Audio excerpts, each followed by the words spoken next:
All right. Well, thank you. I appreciate you having me. So it's true.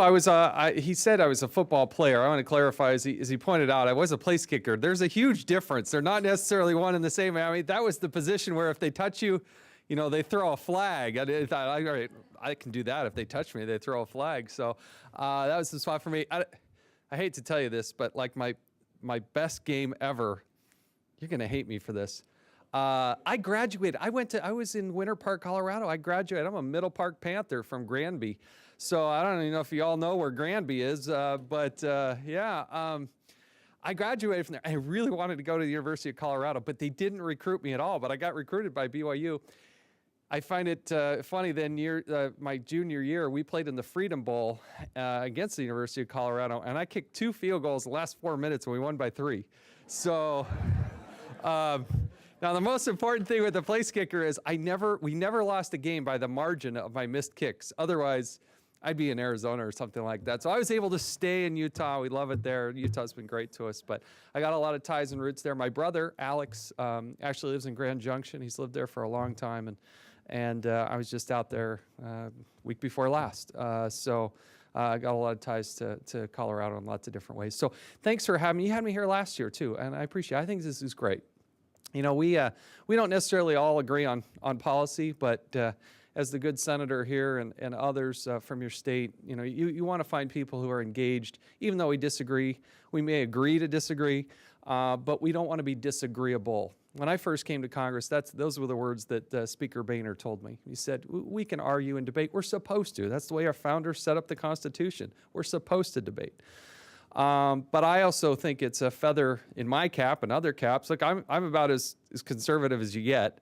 I was ranked the second most conservative member in the House of Representatives, so I got some credentials on that side. But I also I think it's a feather in everybody's cap when you do work across the aisle and you do find common ground. One of your colleagues, for instance, Senator Wyden and I are working on a bill. It has to do with geolocation and personal privacy and making sure that cell phone that you have isn't actually spying on you without your knowledge. So there are ways to do that. Certainly this, your senator here is one of those people that you can work with. And I'd like to think that on the far right side of the aisle, I'm somebody that we can ultimately work with too.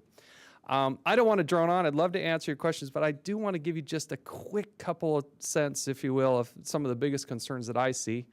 I like to brag that I didn't create this problem, but I am here to help clean it up. This is my second term.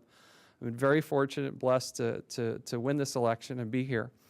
And in my short time, I've gained a perspective that is even more ingrained than was there previously. And my biggest concern, top of the list, is our nation's debt. Now, you got to try to get your arms around how big and massive this problem is. And around this town, they talk about trillions with a capital T. And it's really hard to fathom how big that is. And the best way that I've found to try to grasp that number is if you spent $1 million a day, okay, if you spent $1 million a day every day, it would take you almost 3,000 years to get to 1 trillion. Now, when I first ran for Congress, and I was sworn in the same time Barack Obama was in 2009, our debt was about 9 trillion. At the end of this year, it's going to be close to 16 trillion. Now, we pay more than $600 million a day in interest on our national debt. Federal government spends about, and we're rounding by billions here, okay? We spend about $10 billion a day. Now, I don't know what the Colorado state budget is, but in Utah, our entire state budget is $13 billion. But in Colorado's undoubtedly going to be bigger, probably even double that, a little bit bigger. Okay, $20 billion. The federal government deficit spends $4 billion a day. So you look at what happens in this town compared to the entire state budget of Colorado, you get through that in a good 5 days. We can't sustain that. We can't sustain that. It's just unbelievable how big and massive that number is. That is my biggest concern. Now, you can't just cut and balance the budget overnight either. That would be irresponsible. Even those of us on the far right side of the aisle, you can't balance the budget in the first year. I understand that. I respect that. But what you have to do, I believe, is turn the trajectory and get us moving to the point where your deficits are coming down. Remember, deficit is the annual number. The accumulation of those annual numbers becomes the national debt. You can't just ignore that. You just can't ignore that. So that's where I'm imploring people that, look, you have to take care of discretionary as well as mandatory spending. So if you look at our budget, and again, rough numbers, $3.6 trillion, about $1 trillion is what's called discretionary spending.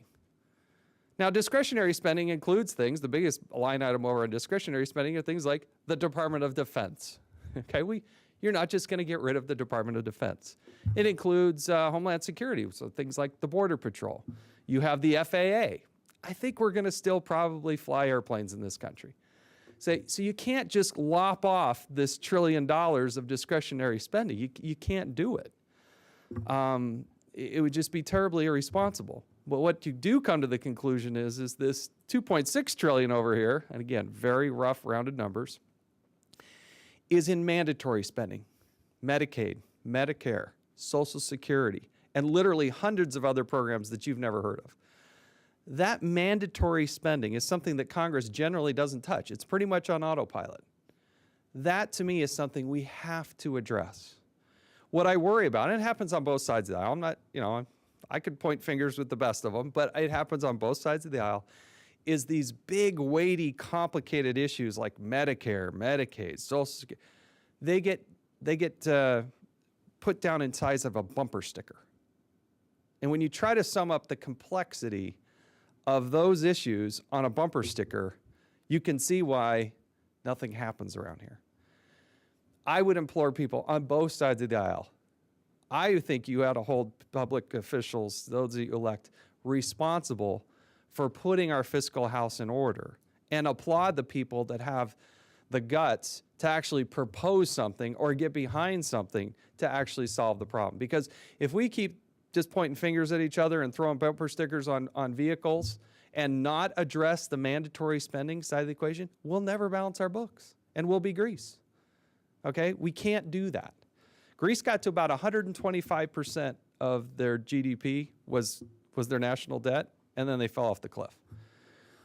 Our GDP, our gross domestic product, that is, you take every financial transaction that happens in this country, everything from what you buy at Taco Bell to weapons systems to every financial transaction, we do about $16 trillion. Remember what I told you our national debt is?